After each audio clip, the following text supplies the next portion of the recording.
দেশের দক্ষিণ পশ্চিম ও দক্ষিণ উপকূলে ঘূর্ণিঝড় রিমালের প্রভাবে ঝড় ও বৃষ্টি চলছে। জলোচ্ছ্বাস ও জোয়ারের পানিতে তলিয়েছে উপকূলের অনেক নিম্নাঞ্চল।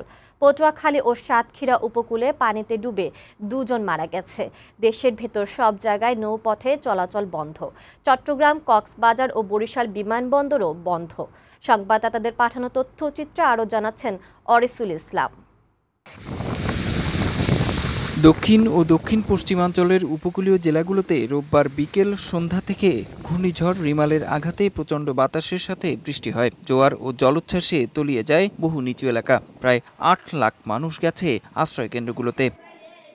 পটুয়াখালীর কলাপাড়ার রাঙ্গাবালিতে জোয়ারের পানিতে বাঁধ ভেঙে 20টি গ্রাম প্লাবিত হয়েছে। কলাপাড়ায় পানিতে ডুবে 1 জন মারা গেছে।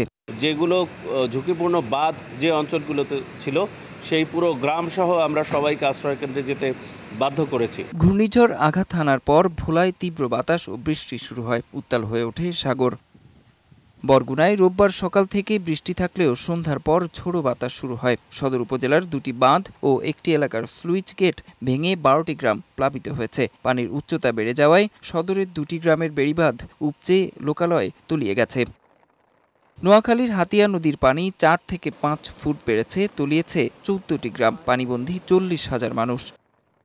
চট্টগ্রামে রোববার রাতের জন্য সন্ধ্যা থেকে বঙ্গবন্ধু টানেলে যান চলাচল বন্ধ রাখা হয়। বন্ধ ছিল শাহ আমানত আন্তর্জাতিক বিমানবন্দর। সমুদ্র বন্দরে জাহাজের পণ্য ওঠানামা এখনো বন্ধ আছে।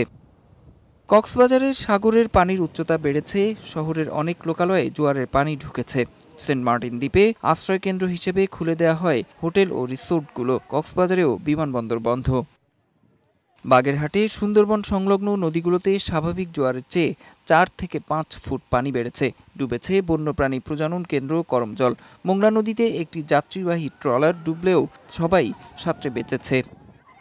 বরিশালে ঝড়ের প্রভাবে সকল নৌপথে লঞ্চ চলাচল বন্ধ। বেড়েছে বৃষ্টি ও নদ নদীর পানি। বিমানবন্দর বন্ধ।